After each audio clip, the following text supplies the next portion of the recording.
ایک رات سلطان محمود غزنوی سو رہا تھا کہ یکا یک اس کی آنکھ کھل گئی۔ پھر لاکھ چاہا کہ دوبارہ نیند آ جائے مگر نیند کوسوں دور نکل گئی تھی۔ بستر پر تڑپتا کروٹیں بدلتا رہا۔ جب کسی طرح آنکھ نہ لگی تو خدا ترس بادشاہ کو خیال آیا کہ شاید کوئی مظلوم فریاد لے کر آیا ہے یا کوئی فقیر بھوکا ہے، اس لیے نیند چھن گئی ہے۔ غلام کو حکم دیا کہ باہر جا کر دیکھو کون آیا ہے۔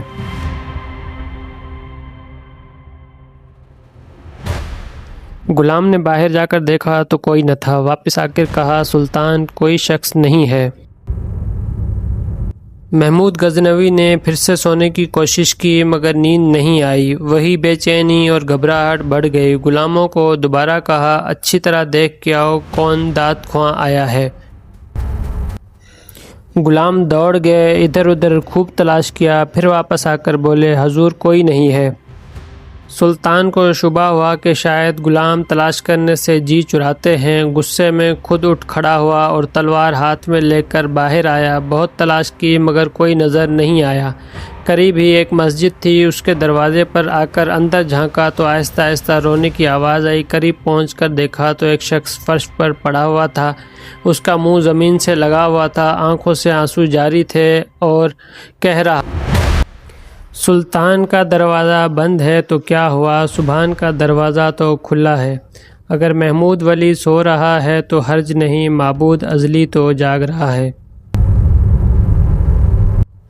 یہ سن کر سلطان اس کے قریب پہنچا اور بولا، محمود کی شکایت کیوں کرتا ہے؟ وہ تو ساری رات تیری تلاش میں بے چین ہے، بتا تکلیف کیا ہے، کس نے ستایا ہے؟ وہ شخص اٹھ کھڑا ہوا اور پھوٹ پھوٹ کر رونے لگا، حضور ایک درباری کے ہاتھوں ستایا ہوا ہوں مگر اس کا نام نہیں جانتا۔ اس نے میری عزت خاک میں ملا دی ہے۔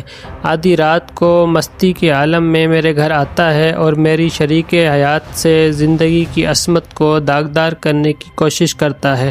اگر آپ نے اس تلوار کی آب سے اس کو داغ نہ دھویا تو قیامت کے دن میرا ہاتھ اور آپ کا گریباں ہوگا۔ یہ سن کر سلطان پر مذہبی اور غیرت طاری ہو گئی، پسینہ آ گیا، کانپتی ہوئی آواز میں بولا، بتا کیا اس وقت بھی وہ ملعون وہیں ہوگا؟ اس شخص نے بولا کہ ابھی تو رات بہت ہو چکی ہے، شاید چلا گیا ہوگا، مگر ڈر ہے پھر آئے گا۔ سلطان نے کہا، اچھا اس وقت تو جاؤ مگر جب وہ آئے مجھے فوراً اطلاع دینا۔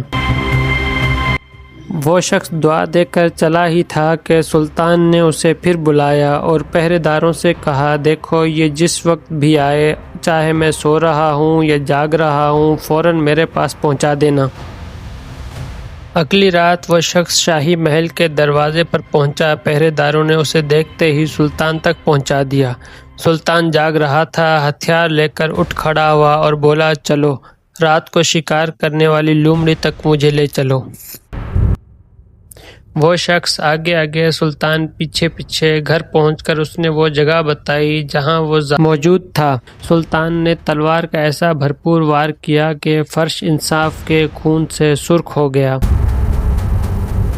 پھر مصلی منگوایا، 2 رکعت شکرانے کی نماز پڑھی اور اس شخص سے کہا، گھر میں کچھ کھانے کو ہے تو لے آؤ۔ اس شخص نے عرض کیا، ایک چونٹی سلطان کی کیا خاطر کرے؟ وہ سوکھی روٹی کے چند ٹکڑے لے آیا۔ سلطان نے رغبت سے کھائے اور فرمایا، معاف کرنا میں نے تمہیں کھانے کی تکلیف دی، لیکن سنو، جس روز تم ملے تھے میں نے قسم کھائی تھی کہ جب تک اس خبیث کے سر کو اس کے شانے سے جدا نہ کر دوں، تمہارے گھر کو پاک نہ کر دوں، رزق کو اپنے اوپر حرام رکھوں گا۔ تم حیران تھے کہ میں نے 2 رکعت شکرانہ کیوں پڑھی، تو سنو، مجھے اندیشہ تھا کہ شاید وہ بد کردار میرا کوئی بیٹا ہو، درباریوں میں اتنی جرأت نہیں ہو سکتی۔ بے شک بادشاہ تو وہی ہے جو ایسا عدل کرے۔